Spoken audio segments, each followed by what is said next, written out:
Hello and welcome to Random Offense, where we discuss the overlap of sports with business, culture, and yes, politics on occasion.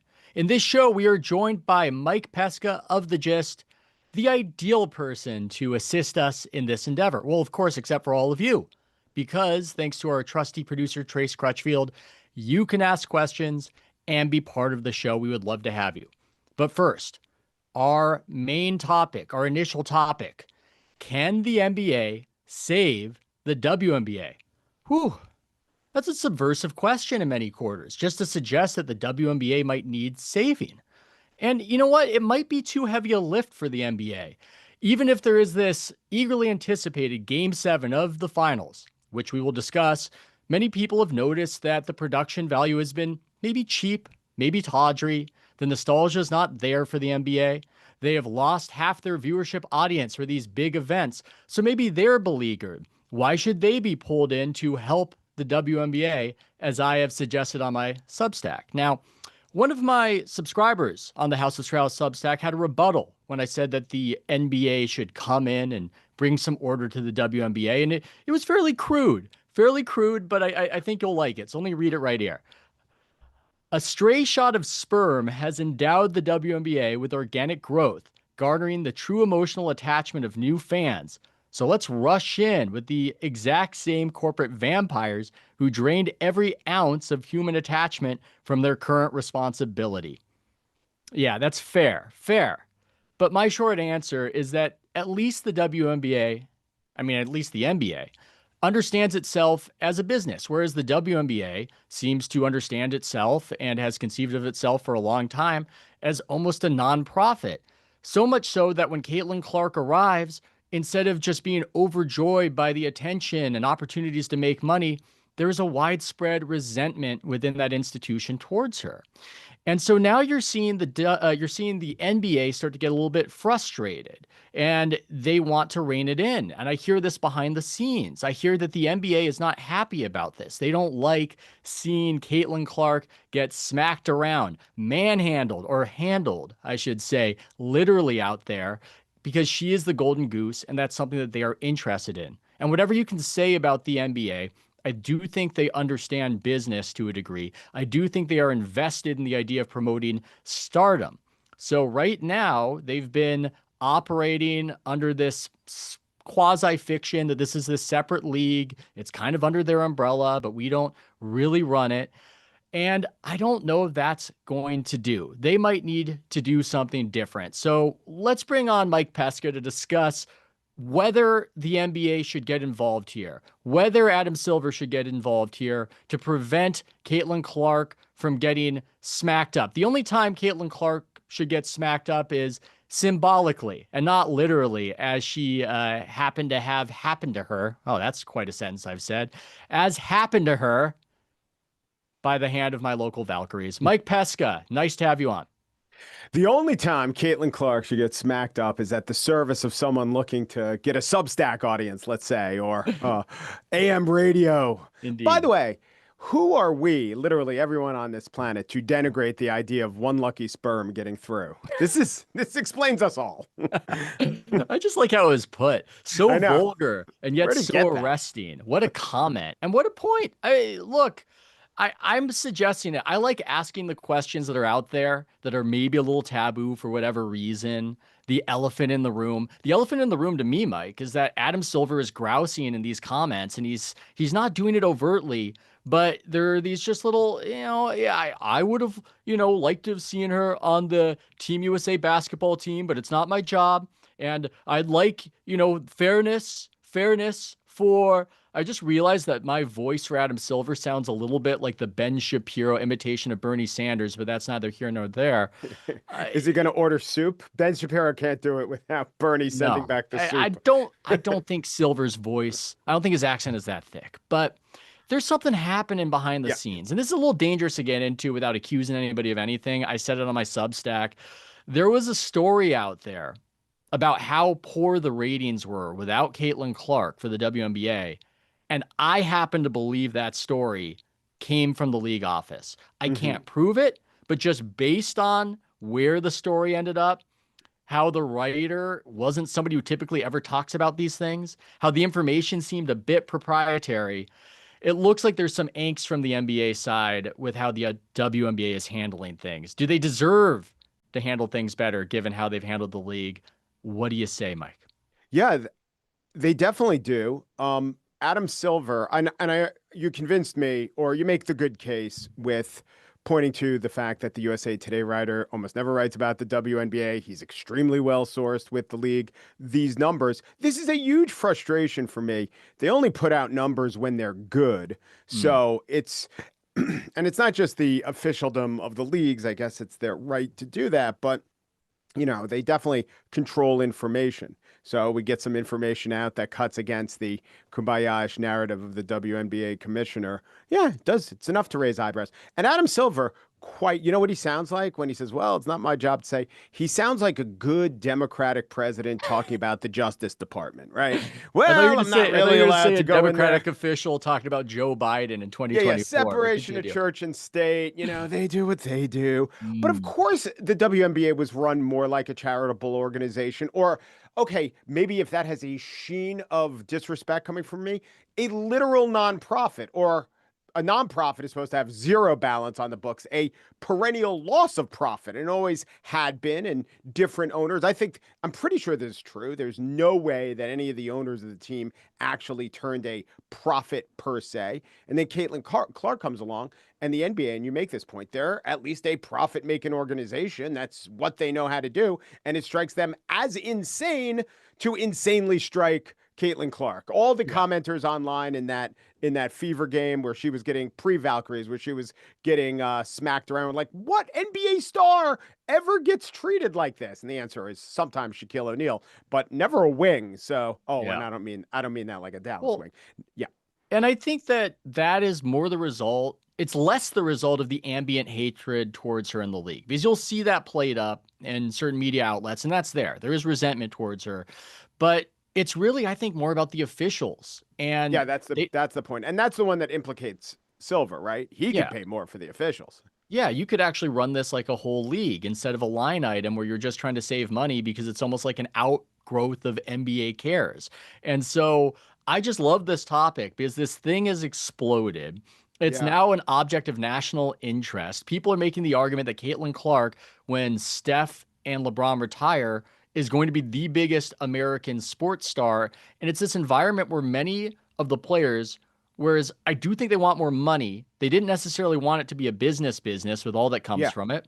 And same with some of the NBA owners who run these teams. The Valkyries, aforementioned, are doing well. And what I'm hearing from the Warriors people who run the Valkyries is there's a lot of low hanging fruit because these NBA owners never really conceived of themselves as actually running this thing, or this was just kind of, again, it's a line item. So, in a way, it's almost like nobody from either side wanted this to become a business. But in Jurassic Park fashion, life finds a way, Mike. yeah. Caitlin Clark opening the doorknobs, amazing, Velociraptor-esque. Yes, you're right. For years, it was like, well, we're going to fund this as a business, and a fair dollop of denying that they're losing money, but never really believing it's going to be a business. And then when it is a business, they don't quite know what to do with it. I think it's Yeah. the NBA, that WNBA, that's more confused, but Adam Silver, who at least has business instincts, is unsure how to wade in and say, well, actually, if we're going to be realistic about this, and if we're going to protect our assets, we have to start treating them as assets. I tuned in to the Clark Valkyrie game after the Pacers OKC game 6. And I have to say, I don't think that if I was watching some other sport and it was, 10 or 10:30 at night, other than Caitlin Clark, I would not tune in if it popped up on my Apple TV Plus for most any other sport regular season game between a 6-5 and a 5-6 team. So yeah, of Mm. course she drives interest. Of course she's as big as all but 2 or 3 players in the NBA. And if the WNBA doesn't realize this, the NBA has to realize it for them, as patriarchal as that is. Yeah, so patriarchal, nearly sexist for them to come in and pull rank and say we're running this thing and it's not being run oh so Like well. the Longhouse, right? We are tired of being in the longhouse. It's time to assert the NBA's masculinity over these arguing women. Yes, that That's version of good. Adam Silver would be quite interesting, I think. Do you have I any just want take? him to adopt all these right-wing memes, you know. And now on to Ooh, that the would be issue fun. of breeding. That would be quite fun. I do think Adam Silver had a kid in his 50s, so you could see that completely changing his perspective on life. But do you have any takes on the NBA right now before we start getting some questions from people? Is this finals to your liking? Exciting game 7, other people grousing. I'm excited. Are you excited? I love it. I love it. As a Knicks fan, I kind of thought I'd be resentful of the Pacers going through.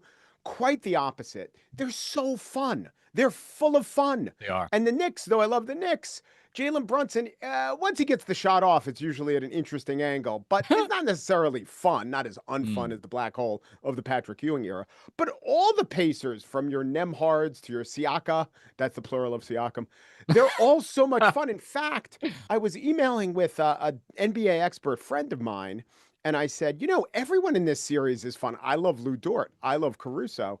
The Mm. only unfun guy, and he's not unfun, he just isn't fun, isn't the first thing you'd ascribe to him, is SGA. Kind of, Mm.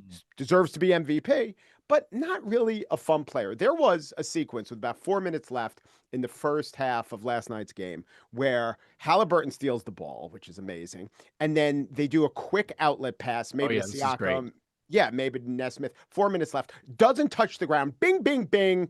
And they go up by 10. By the way, they're up by 22 at halftime. It's mind blowing. I don't know who would. Yeah, there's a surfeit of logos in my field of view. And yeah, these two teams are from NBA or American markets 25 and 50 or whatever it Mm. is. That's the deal. That's who the teams are. And when the Colts play the Steelers, we don't get upset about it. I think it's a great finals. I love how the Pacers have taken it to OKC. And one more thing. Sorry, I've been No, no, filibustering. no.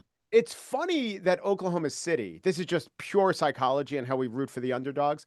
You know, I'm like, oh, OKC, that big bad dynasty. They haven't won anything. They should be the lovable upstarts. But because they had such a Mm. good regular season and a dominant playoffs, they code in our brains as Goliath. When, Yeah. I think Goliath had a better track record of picking off Philistines than OKC does. They're still David in many Yeah. respects. Yeah, Goliath looks normal sized on the road when he gets out of the Middle East. At that point, he looks a little bit more like a David, as it were. Yeah, I had some people texting me in the NBA world that they league should want Indiana to win because they've got personality and they've got pizzazz, and there's just something about SGA. I suggested it might be an American aversion to the Toronto accent, and that was shot down as ludicrous. I was told Arnold Schwarzenegger became a huge star in our Okay. culture with his crazy accent. So therefore, As that's did not the Ava problem. Gabor. I mean, the examples abound. Yeah. So maybe that theory isn't such a good theory. Trace, let's bring on a question asker slash comment maker slash. Oh yeah, we got Craig. Oh yeah. Can we unmute Craig? Let's Yeah, hear it, I'm man. in. How you doing? Good. I have a question for you about Berkeley. I maybe I misinterpreted things you said in the past on your interviews or your articles, Oh wow. but it sounds like you did not have the best experiences Berkeley. And what was your experience at Berkeley like? Could you expound upon that? Especially, I think 2 weeks ago you kept extolling how great Stanford was. So, Oh what my is your God. experiences in Berkeley? I If Craig pulls back, is he wearing Stanford Cardinal colors? What's going on Oh, there? this is just oh regular my red. Regular red. Oh my God. So I could not have predicted, given what we discussed earlier. If you gave me 1,000 guesses, I could not have guessed the first question on this here show about my complicated, neurotic, just ambivalent feelings about Berkeley.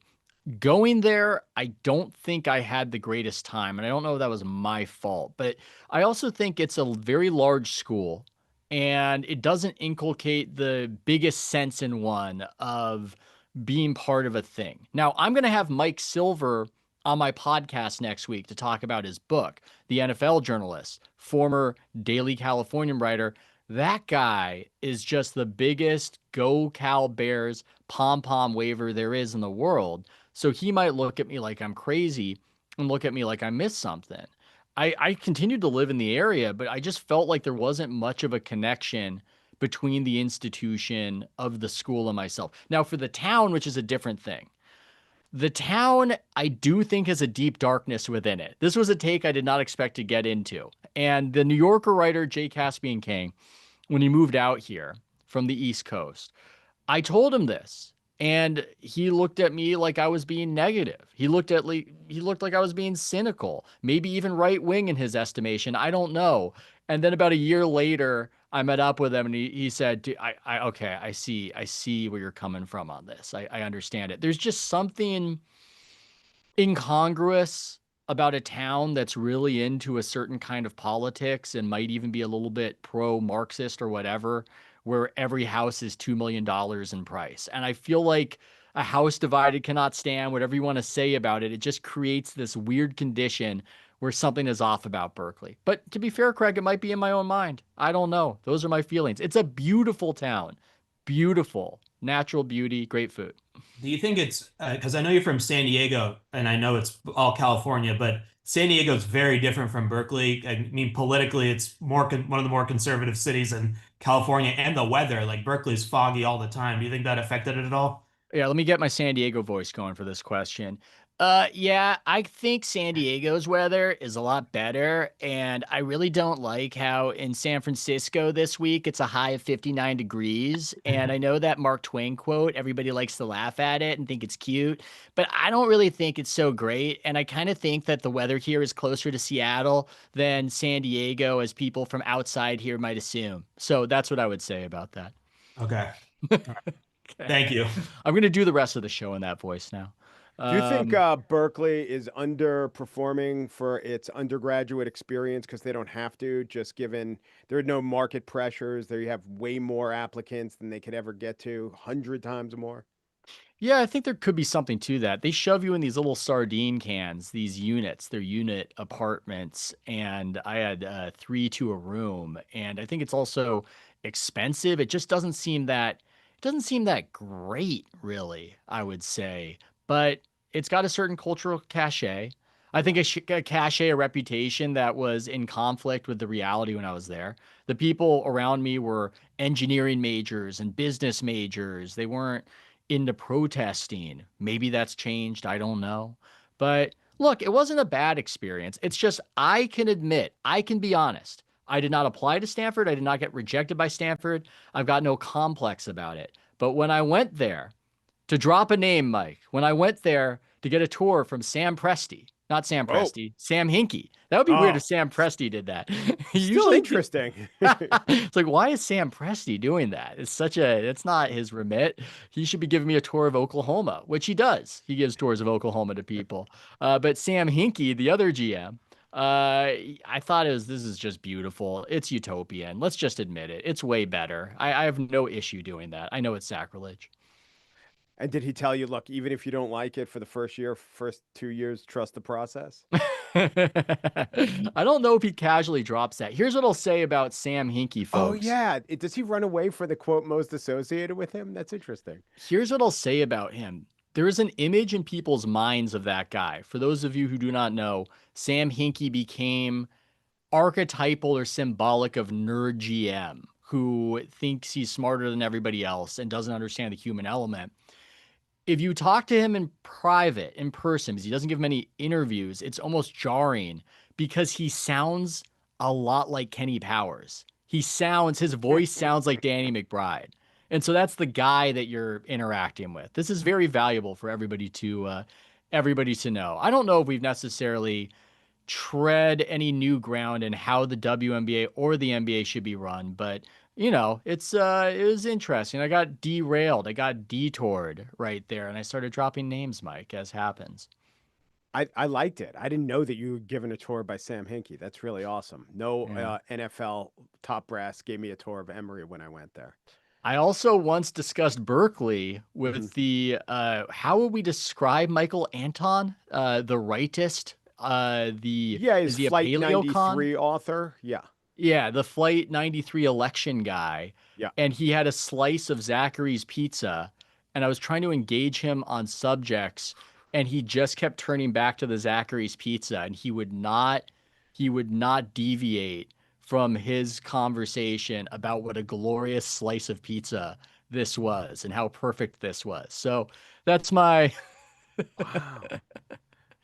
that's my other name drop. Okay. Okay. Well, if we don't have any other pressing questions, I want to discuss something else. I want to go into something dangerous, Mike. I want to go into politics. Are you okay? Can you do that? Yeah, Is that yeah, something you can do is with what me? I do. It's You what I know? signed up for.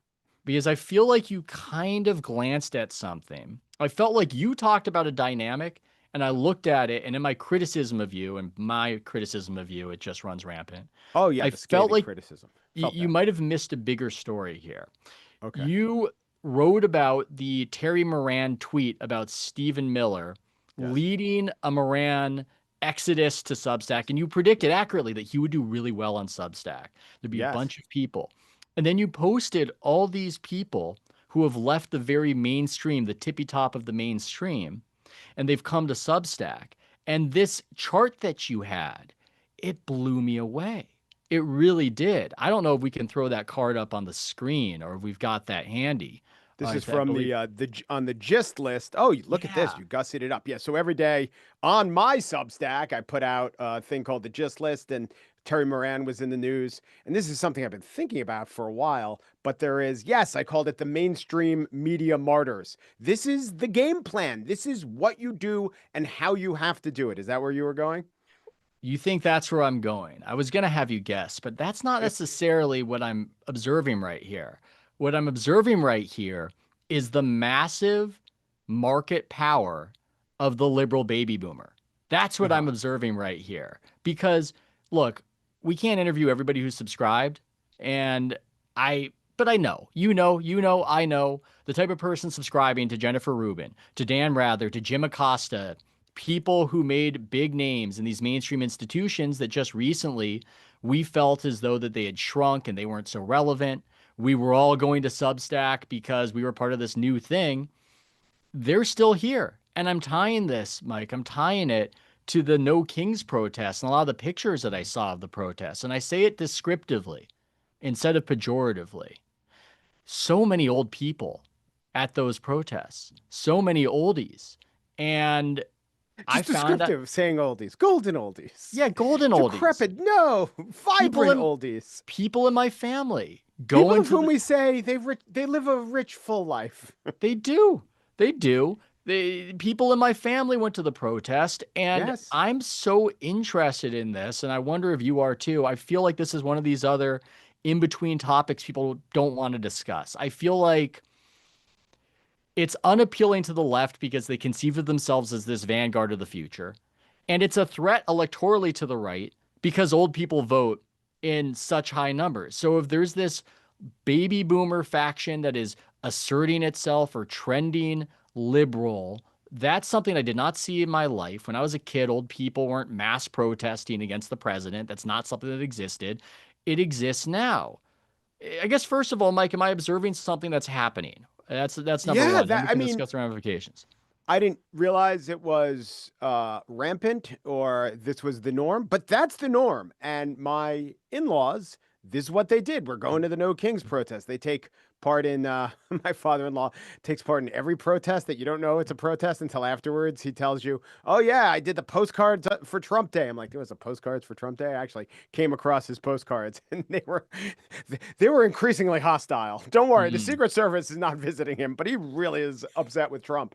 And that media martyrs list, if I had known you were interested in the idea of oh, the Substack star who's over 60, that's so many of them. That's yeah. Dan Rather's on the list, but Heather Cox Richardson, she's 62. The number four bestseller the bestsellers in US politics on Substack are The Free Press, Heather Cox Richardson, Midas Touch. Number four is Robert Reich. He's got to be 70. Harry Speaking of Littman's up Cal, there. He's an old guy. And a guy ran across at a Substack party that I actually texted you from. I didn't even mention this because I was a little underwhelmed, but Paul Krugman was there. And my wife, Michelle, said, "Did you ask him to do a Substack live?" And I said, "I did not. I just was, I'm not anti Paul Krugman. I just looked at no. Paul Krugman and I wasn't bursting with 100 questions to I, ask him." I feel like I know what's happening there because I struggle with this. I need somebody who isn't going to be a PR voice of a cause. And I think Krugman, I would just expect him to be lockstep and not be able to go, oh, I got this wrong, or Yes. this gave me self-doubt, or Right. the other side has a good point on that. I just wouldn't expect that from him. But he's somebody I once saw speak at Berkeley when he wrote a book. Can't remember if that was Conscience Was of he a Liberal. protested by the left? Nobody protested him. In No. fact, they treated him like a hero because he was sick and he powered through it and he gave a Oh speech. man. But Yeah, wait, let me ask you this. Do you think sure. people like you and I overpraise, not contrarianness, but just that trait that you put your finger on? Like, that's why we like Nate, maybe Matt Mm. Iglesias, people who are willing to, maybe I'm not even picking the two best ones, but people who know that it's very important to be interesting. And that means don't go with the doctrinaire lockstep idea. Maybe the doctrinaire lockstep idea happens to be right more often than someone who values being interesting. Yeah, I think that that can be a problem, contrarianism for its own sake. I think for me, it's more the feeling of it's not honest when you're on autopilot, when you're effectively an AI for one cause, when you're I know. I effectively so totally agree. mimetic. I just don't want to interface with that. But I do see that happening sometimes, especially in a competitive information economy, market economy like Twitter/X, where the obvious take is just something that's sometimes uncool to say.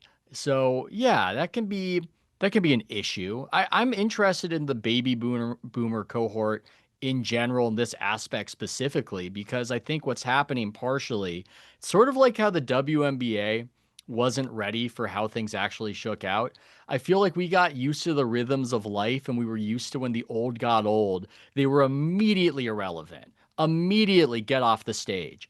But we keep people alive for longer nowadays, and it doesn't go so quick. And they do have a voice, and they're crushing us on Substack, Mike.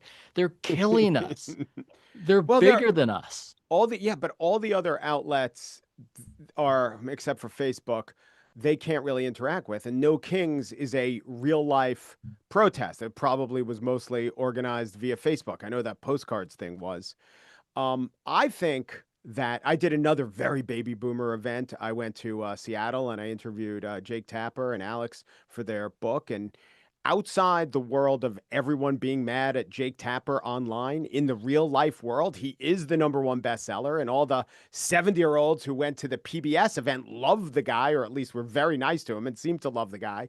So it's like, what is real life? Uh, I think that that cohort, there's a lot of them, and they don't interact on Twixt, I X to say like nothing that. or Twitch. Yeah, they don't interact betwixt the Twix or the Twitch. Like they're real life. They're just old, but they're gonna stay around for a while thanks to all the drugs. Well, and I don't want to be too judgmental, but it does seem like they are easily propagandized. And it does seem like whatever's going, like the TV really matters and the messaging of the TV, it really gets through. And maybe we all are easily propagandized, and I'm deceiving myself, and I'm easily propagandized, but there's something to their earnestness. They lack a cynicism of the Gen X and the younger generations. They're writing postcards to Donald Trump, for instance. I can't see a young Yes. person doing that. I look at there's a tweet from Nathan Hochman, who's a young Zoomer rightist who I think used to work for DeSantis and I think got forced out, but he was Or sharing like pictures. embedding possibly some Nazi imagery in the back of ads. Was that the I guy? I mean, I don't know if that was his call. I don't know Yeah. what calls he made or didn't make. I just know that he had a tweet about the boomers, Yeah. about the liberal baby boomers. And he said the boomer liberal version of patriotism was always extraordinarily shallow. It was premised on a conception of American identity that essentially just boiled down to, quote, being liberal. And he was making the argument that there was an earnestness here, but it's also good that it's going away. I don't know if it's going away anytime soon. We got a lot of pharmaceuticals, Mike. I don't Yeah, know. I okay, I think that's mostly, I don't want to be too harsh. I think that's mostly nonsense. And it's not that, they didn't see the world. The scales never fell from their eyes in the way that we, the red pilled or black pilled or whatever pill, they didn't Gray even take pilled the for pill. us, I think. Yeah, That's who yeah. we are. So I think what happened is a couple theories. One is that the radicalizing news events or events that we lived through, me to some extent, you to a great extent, were the Gulf War and the lies there and then the Great Recession and the lies slash inability of, let's say, neoliberalism to forestall that. And the boomers more or less escaped that. They escaped that a lot more than everyone else who had to pay the price. Yes, as citizens, as tax-paying citizens, they paid for the wars, and maybe they had relatives who went, but they didn't go. So yes, I do think that the radicalization kind of escaped them. Then again, they're the Watergate and Vietnam generation. So they don't believe in just the faith of institutions, full stop, like the people did in the 1950s. But my other theory is that, like, why is Dan Rather so popular? Because he's good and has talent. I don't know. I'm not going to denigrate Dan Rather. His Someone else metaphors. would say, Woo! well, because he's I think he's talented for what he does. Because he's familiar, and he comes from the time of the monoculture, and everyone who was just in your home during the heyday of the monoculture is going to become famous, and that's how you get followers. But how about this? He appeals to a demographic, and this does fit in with what you're saying, who wants to believe, who wants to hear a voice of God or the inheritor of Walter Cronkite say things, and then they want them to believe true. To believe they're true. And there's not a big reason for them to disbelieve them. And maybe the cynicism, which is based on fact, but also based on online presence and social media that the baby boomers escaped, maybe we'll never think about it like that. Yeah, they want earnestness. They want somebody to shout, "Have you no decency, sir?" That's what they want. I need to be more decent to the callers. I need to take some calls. They might return us to sports. They might keep us in politics. I don't know. Let's have Ryan S. Let's bring him up to the floor. So Natalie attired with the collared shirt. Thank you. Yes, Ryan, what have Oh, you wait. got for us? He's mad So a little bit. No, I think I will be taking us in a different direction. I don't know if this topic came up because I joined late today. Super excited because the under 20 men's national team beat Hungary in the semifinals of the World Aquatics water polo tournament. So they're going to be in the gold medal match tomorrow. I want to do my best LeBron. Yeah, man, I saw that. That was crazy. That was great. So anyway, so what I want to say is, I literally had no idea what sport you were going to name, and I did not expect that. I lie. Well, thanks, Mike. I wanted to go into the new NIL rules and how that might affect Olympic sports, if you guys have any opinions there. Wow. I'm woefully unprepared to answer that. How the NIL rules will impact Olympics. Well, okay, let's hear from you. I want to hear it from you because I have underprepared on that. So you give me a prompt. Let me investigate this for a future article. I'll be completely honest as well. I'm still digging into the whole topic. But as I understand it, the new NIL rules set essentially a cap on how much universities are going to be able to spend on individual athletes. But what I also understand is this may leave more available monies to institutions to be able to support, historic Olympic sports. Yeah. Well, that could be something that could impact America's balance of power and could get more medals. Oh, hello. Hello. What's your future sport? What's the future sport for this one? Not that one is needed. Don't need all that pressure. Uh-oh, we have the mute. There we go. I'm unmuting. We have this a cute is Charlotte. Mute. Hi, Charlotte. Charlotte, say hello. Hello. How old is Charlotte? Is she good at treading water? Can she be a water poloist? We're working on it. We did swim lessons today. Charlotte just turned 4. Nice. Very impressive. That's right. Yes, you silly girl. Well, Charlotte, next time I'll try to come up with an answer to your father's question. And I think that does open the door for something a little new. But as with all things NIL, man, there are so many externalities that are hard to predict because they've basically blown apart the structure of college sports. And I think that in general, it's an interesting topic because it's one of these things where a lot of people like myself in media had a theory of the case that this would all be good because it was unfair. That it was professional, but we weren't treating them as professionals.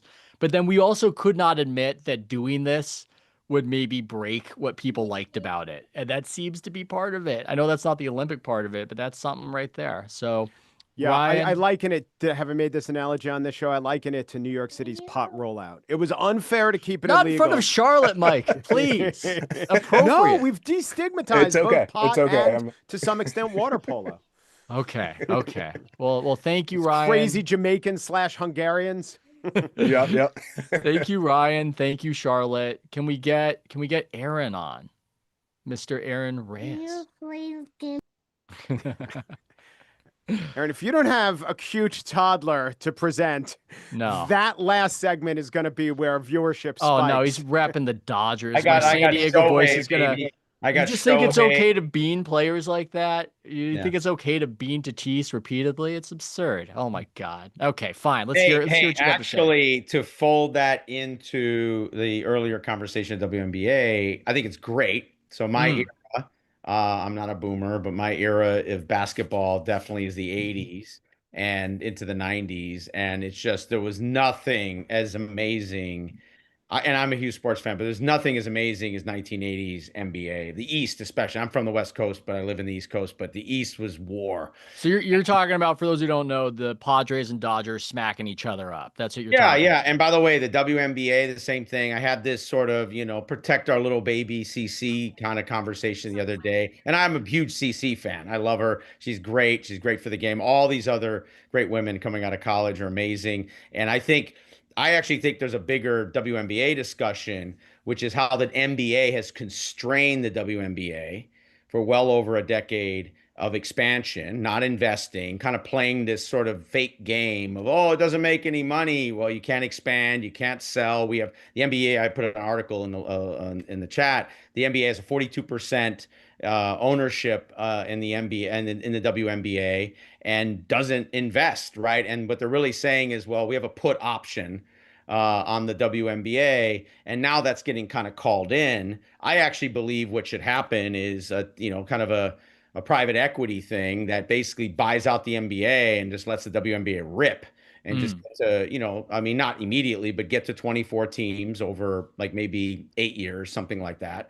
And because I think the big thing is, if you look at how much talent's produced in women coming out of college, right? And college is like the minor league system for it. I mean, there's a tiny number of women that are making it, and they're all going to Europe. European leagues are getting better. European women from those countries are getting better. And we're actually, I mean, we're keeping the elite of the elite, of course, but they're just, the talent pool is there to have 12 more teams over the next 8 years easily. And I think in this market, you could sell those teams off for minimum 300 million a clip, if not more, maybe 500, and just transform the sport. So that's my kind of business of WNBA take. And then actually that leans into. Wait, Aaron, let me interrupt you. You Sure. think they should have expanded to 24 teams? What was the average game attendance before Caitlin Clark got into the league? Oh, we're grilling Aaron. I like it. Yeah, it was like, I mean, the average attendance was 4,000, but it wasn't promoted. They didn't have a TV deal. They had to They live. did. They were on Lifetime, the network for women, but also some ABC Yeah, in the come on. I mean, afternoon, like here and there. one thing we know about sports, especially women's sports, is this idea that you're going to sort of gender demographically target them to people who don't watch the sport doesn't really work. Right. And I mean, you get a little bump, but it doesn't really work. I mean, because if you look at the demographics of who's watching now, it's sports fans are watching now. Right. And it's got the same kind of percentages within range. Yeah, the normal I sports attribute fans. most of that to Caitlin Clark. I would say pre-Caitlin Clark, you'd have Uh-huh. a tough case to make. We need twice as many teams No, if no. you're getting 4,000 people. It's a not game. just about team expansion. It's about marketing and packaging it. It's about allowing the game to grow. See, this is the game we wind up playing a lot of times with sports, to be honest. And where you see the difference, to be blunt, is women's soccer in Europe, right? Because these women, the teams, the club teams are stacked underneath the men's teams. So when you support Man City or you support Barcelona, you're it's part of your stack support of that club. Right. And if you had, the equivalent of the Lakers or, whatever, the Celtics or somebody else. You are preaching to the choir. I don't know if you know, I got crushed for saying as much. I mean, this is one of my one of my few viral controversies is I was on the Bill Simmons podcast and I said the WNBA should have had the same name Yep. as the NBA teams it was 100%. playing under, as happens, as you're saying, in Europe for the soccer clubs, and it's And great. basketball, but we forget that for basketball in Europe too. Right? I Yeah. know, I mean, look, big violin out for me, content creator. I got aggregated and crushed like this was sacrilege. What an idiot. Obviously, the team locally should be named the Valkyries and not the Warriors. What am I thinking? Exactly. So, it's hard. It's hard when, again, this thing has been run not in the interest of accruing interest, not with the aim of growth, but instead that kind of hipster thing Yep. of we want this to be our own thing.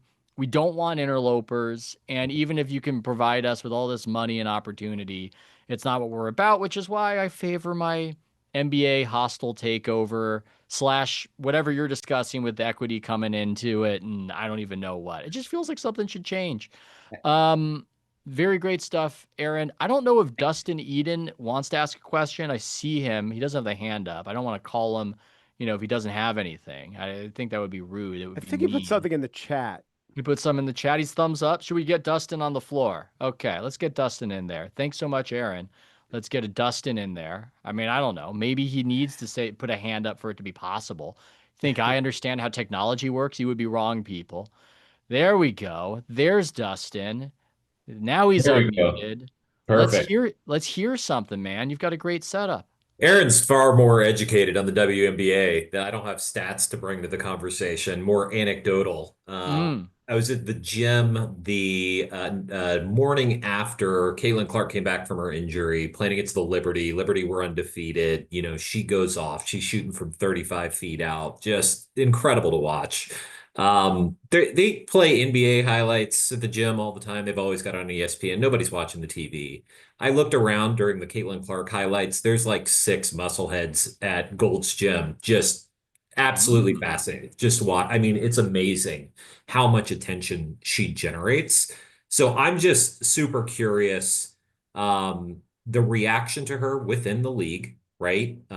You would think, given all of the additional attention and ratings and popularity that she brings, why there seems to be so much animosity within the league, and even with some of the commentary around the league, and then where it goes from here, right? Like I'm fascinated. Are they going to start freezing draft cards so that they can build a roster around her over the next few years? Are they going to do the traditional NBA style conspiracies to build things up and build her up even more? Where do you think this goes over the next couple of years? Man, I can't get away from this league. This league is too interesting.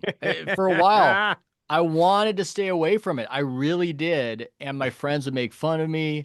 But then those same friends can't stop talking about this stuff. The same friend that tells me, shut up about the WNBA, I don't care, will then come to me and go, did you see this clip of this attractive blonde woman, Sophie Cunningham, putting this woman who knocked Caitlin Clark over in kind of a headlock and causing a brawl?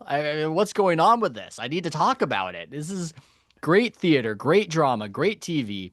Why is she so resented? Caitlin Clark. Now, there have been people who have attributed it to not gender, I'm sorry. I should attribute it to race and that sort of thing. But there are white WNBA stars, so it's sort of hard to say that it's all about that. I think that there might be an element. I'm not saying this is all of it. Clearly, the league has been completely irrational and crazy about her and resentful to a degree that makes me think they are crazy. I also think that she's so polished, and that polished presentation and persona and projection of humility cuts against what she's actually like, which is more of a Michael Jordan-esque killer. Somebody who got her coach fired, by the way, and was not shy about telling Time magazine about what a bum the coach she got fired was. That's Caitlin Clark. That Caitlin Clark is the person shouting, "You like that," after that scuffle when she makes the 3 and rubbing it in. Caitlin Clark's a person that when her teammate doesn't pass her the ball, does this dramatic, these gesticulations. And I don't dislike it, but I think that there might be, there's a type of person that in the NBA who would be resented that the older coaches would talk about. Alvin Gentry, he was an older coach. He would say, oh, he's an Eddie Haskell. That player is an Eddie Haskell. He's somebody who comes to you like butter wouldn't melt in my mouth, to use another old person ism, but that's not what they're really like. And I think with Clark, there's an element of that. There's an element of that. And then there's this element of, oh, the wrong element likes her. These MAGA people like her. We hate them. And we would rather nobody pay attention to us than these Fever fans come into the fold. We don't want that. You've got Dave Portnoy waving the flag for Caitlin Clark. And that's something that they also dislike. And I think that's kicked up a lot of dust. But I'll tell you one thing. What's a little interesting to me about a dog that's not barking with the WNBA is that almost nobody's talking about the best player in the league. That's what's interesting to me. It's not Asia Wilson. She's fallen off, and it's awkward, I guess, to talk about that, but she's one of the good ones that they want to support, as opposed to big bad Caitlin and her Fever fan MAGA people or whatever. Nafisa Collier is the best player in the league, and nobody's talking about her. I just find that interesting. Find it intriguing, Mike. Do you have anything you want to riff on? Yes, I couldn't recall her name. I was like, oh yeah, the one from Minnesota. So that does tell you something, right? I think Caitlin Clark, you can't take your eyes off her. The 6 muscle heads in the gym. I don't know if they're the wrong kind of fan, but it's kind of crazy to, I'll use the word, gatekeep your kind of fans. And maybe it is a consequence of the fact that this was never just a capitalist let her rip enterprise. I'll also add, and I think it's a stereotype and it's probably not true, but a lot of the people who are behind this stereotype of the female brand of leadership and success. Oh, what happened? Sorry. I mean, we hear you. It looks like a test pattern for people listening and not seeing. Well, quite anyway, colorful.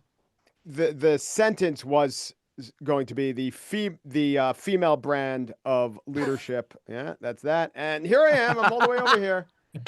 So many camera angles to the Mike Pesca For experience. For those what who you see. watching. Now you see the magic. Yeah, Oh my the God. word collaborative. The word I like collaborative this. is what I was going to use. Female leadership is collaborative. That's why it's different from men. Men are top down. It's always good when you're talking about male-female differences and a bunch of technical difficulties start garbling your thought process when you're speaking extemporaneously. That's always good. And then I'm going to come out with it. Females are dainty. No, not dainty. So anyway, their uteruses are going to fall out. Wait a minute. No, it was the camera. Yes, it was the camera. Yes, that's why. I think we were tracking all of that. I think we understood what you were saying about it. It's also funny people kind of project their own parasocial ideas on the players and who they are and what they're about. And I don't know if everything that's projected on Caitlin Clark right now is exactly who she is, I suppose is what I'm saying. But I think we should transition this to an HR, no HR. Where we discuss in the wild world of sports when there should be consequences, employment consequences for certain actors in what is, I suppose, show business. So, Trace, do we have that card? Can we run that HR, no HR? Guess we're going to find out. I mean, if we can't, then I'm just going to have to discuss it. I'm just going to have to do it. Or is it on the same cable as my original teleprompter? Yeah. It might. Okay, well, then I will introduce it. I will introduce it without the art and the card. Joey Chestnut is back.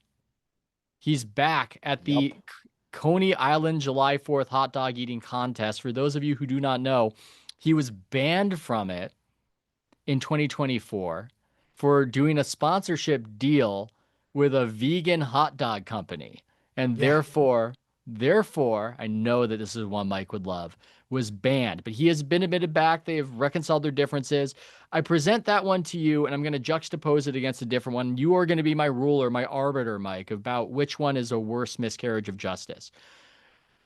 Was that worse than this? Rachel Demita, who is a big-time YouTube influencer, she talks about WNBA, former basketball player, and NBA to a degree, and is a sideline reporter for Ice Cube's The Big Three, has been fired as a sideline reporter for posting a highlight of the aforementioned Caitlin Clark.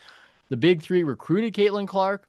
They were spurned by Caitlin Clark, and now they are punishing Rachel Demita for putting out a bunch of Caitlin Clark propaganda. Which one is worse? And take that wherever you want to take that.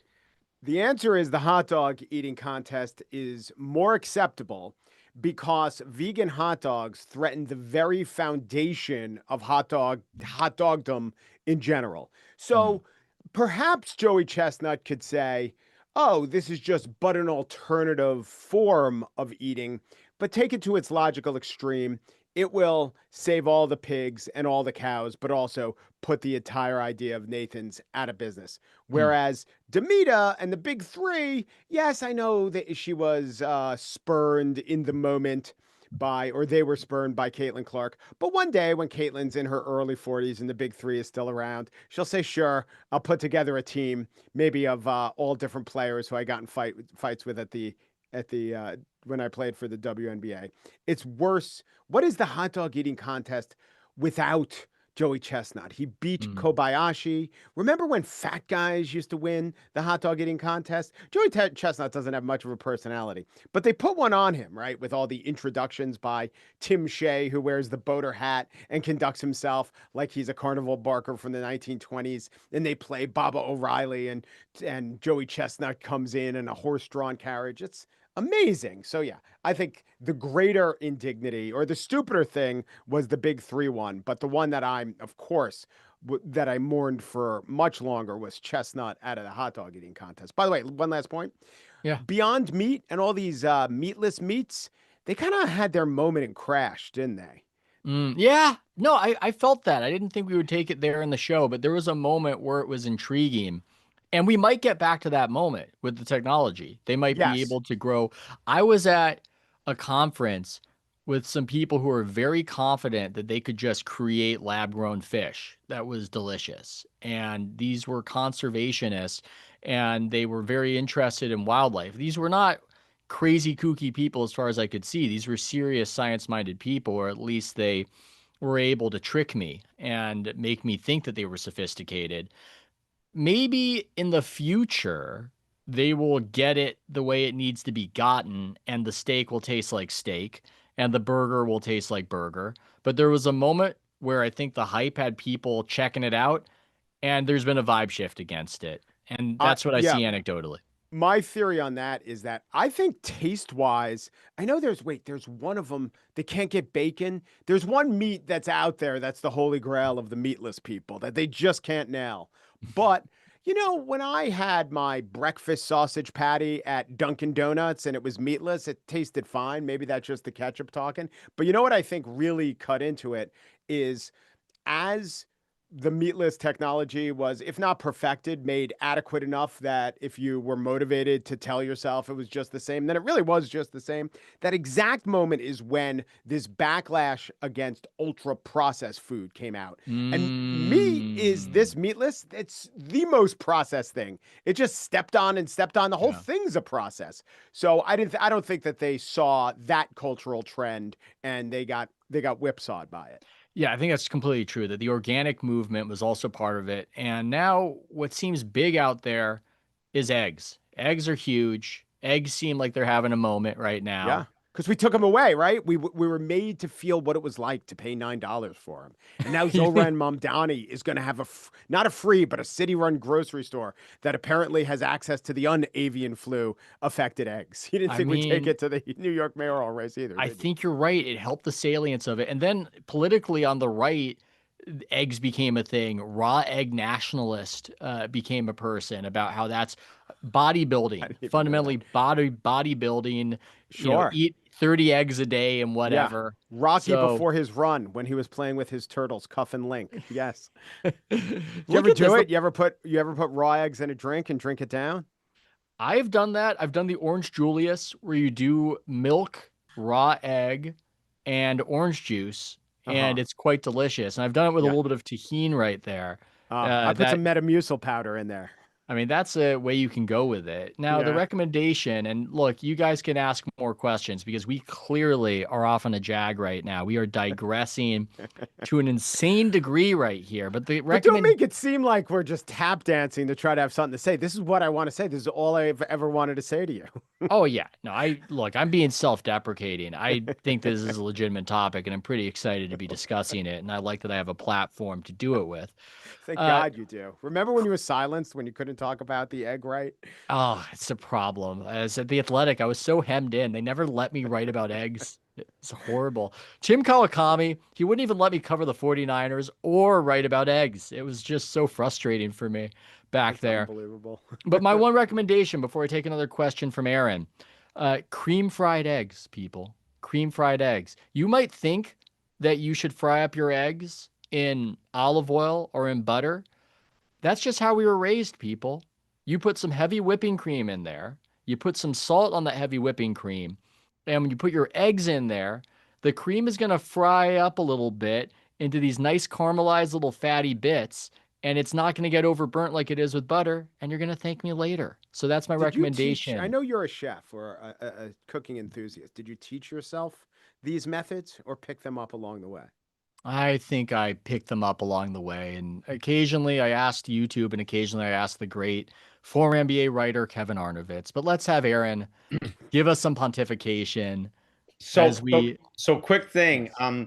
I always find it really fascinating and interesting when you find out something about somebody who's an expert at something. So the fact that you're into sports is great, but it's almost more interesting that you're into food and what your opinions would be in food. And I'm sure, Mike, you have something else. You're into alt punk jazz or something. It's like, Mixology. and no, but I mean, the point is I always find that's always a little interesting kind of sub niche that might be a little carve out you could do in a show. My question though was, what do you think about the big seismic moment, which is the Lakers $10 billion deal, which as a Yeah. big Laker fan and having to absorb the absolute living hell Groundhog Day for a decade and a half of, some of the worst managed large scale sports properties in Yeah. human history. It of this moment where there's a chance for them to really get transformed, and what do you think that's going to be like? Well, it's like the Lakers went from frying up the world's best farm fresh eggs in some watered down, disgusting margarine to now having the luxurious heavy whipping cream that is the infusion of Mark Walter's money. French quiche. Oh yeah. No, it's so good. It's so good. I bantered a bit with Dom Rangula of Laker Twitter fame, and his real job is at Stratechery with Ben Thompson, but he's very bullish about it. I was trying to get him to settle down a bit, but I largely agreed with him that this was good for the Lakers, that they've been not the most professionally run organization and yet succeeding in large measure off their advantages, off their legacy, off their brand. Now, here's the worry, I think. Here's the worry is And that off being in LA when the one other competitor was They just didn't a make the shambles playoff for for so many 7 of the years. last 14 years. I don't know. Oh my God, there have been 7 of some 14 lean. years. I'm a Knicks fan, so I can't believe your NBA championship. Yeah, but you winning have the Lakers a couple of Dolans. years. You have Dolans built in as your DNA excuse that, Yeah. it's like when they're gone, you'll actually be a rocket ship after. So Uh-huh. Yeah, I guess the thing with the Lakers that's a little tricky here is they've been doing things the wrong way, but no team has ever had as many things go right while doing things the wrong way as the Lakers. And it's this Lakers exceptionalism thing. I think Domin once had a tweet like this. All I know about the NBA is that you've got to just be really careful, draft really well, spend wisely, or be the Lakers because things happen like LeBron James just showing up and saying, I want to be part of this. Oh, and let's force Anthony Davis to be traded here. Oh man, look, it turns out that we can trade Anthony Davis for Luka Doncic. I guess that's something that happens when you're the Lakers. I think what's complicated though is that the Lakers have been doing things in a very informal, old NBA world way, mom and pop shop, where it's all about star acquisition and it's all about relationships. I have this dichotomy with the NBA of nerds and cowboys. And there are these charismatic deal makers and coaches and GMs who have cachet and they're former players, and it's all about the relationships. And even if he's not a former player, I would put Palinka in the cowboy category. And then you have these just, I need to optimize Daryl Morey. I understand the analytics nerds. And I think it's just been all cowboyed out with the Lakers. Jerry Buss was something of a cowboy. Jeannie Buss, maybe she's a cowgirl, whatever you want to say about it. I don't know. They've been doing it in this way that's not exactly downstream from organizational efficiency and what the calculator tells you to do. It looks like they're going to bring that in. And Well, I think they might lose a little of that old magic. That's all I'm saying. I think it'll be better on balance. I think it's overall good. But some of the dumb things they did worked pretty well too. That's all I'm saying. MGLA, that's what I call it. Make Lakers great again. So I will make think one point about this, which is it's not just the money. As a Mets fan, yes, having the money is good. It's not that the Wilpons were poor. Steve Cohen's actually smart, a strategically smart guy. Walter Guggenheim is like the most respected hedge fund, private equity fund out there. He's actually a smart guy. It's not just, it helps to overspend, but it's not just that he's overspending. So this will be good for the Lakers. Unfortunately, yes, it will be good for the Lakers. Or fortunately, since apparently some of my viewers, some of my readers, some of my friends, some of my best friends are Lakers fans. So perhaps it's good. I don't know. We're supposed to wrap up. But okay, we'll get one question from Dustin though. He's got the hand up. I just want to just lead us on out. I feel like I can't turn down that hand. I want to know. I've got curiosity. What has he got for us? Then we'll wrap it Related up. to and get out of here. the Lakers sale, I wanted to Yeah. know, get your thoughts on how it's going to impact potentially NBA expansion. Former Sonics fan here, and it's killing me listening to you guys Ugh. talking about the Thunder. So Sorry. you do think it's Sure. possible with the owners' meetings coming up in July that they'll actually expand, and if Seattle could be one of the teams that gets a team back. Yeah, I think it's less that it is cause for more expansion and more that's illustrative of a terrain that's more expansion friendly. And I think the new TV deal, these businesses, these NBA teams, they're not money makers. They're money losers for the most part. But the new TV deal helps stem that tide. It brings in enough money for you to hold steady at least. And that makes it a more intriguing asset for some of these big muckety mucks who might pay billions for a new team. And so that's what I see it as. I see it as if that's how valuable the Lakers are, if that's how valuable recently the Celtics are, then you're going to have buyers. You're going to have people wanting to pay the expansion fee for a new Sonics and whatever the Las Vegas team is. So I think it's a positive indicator for expansion. And I hope for you and for NBA fans in general that we have a return of the Seattle Supersonics. I think that would be a good outcome. Great. Yeah. Okay. I guess Silver doesn't feel guilty about it. Like, I guess Stern didn't feel guilty about it, but it really was a horrific decision and a It was poorly. horrible. Yeah. It's horrible. They should make amends for it. But hey, I don't have any sort of savvy slick is what I was trying to combine there for the outro, other than to say that the questions and comments as always were wonderful.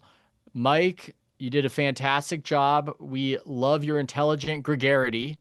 You're looking Thank at you. me quizzically, but it is true. Don't you deny it. That's true about you.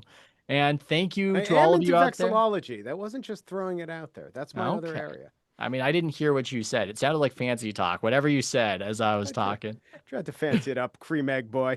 Cream egg boy.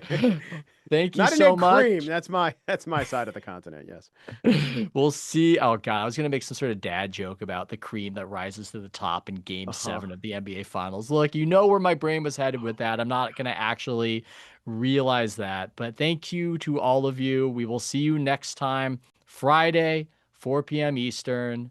See you, everybody.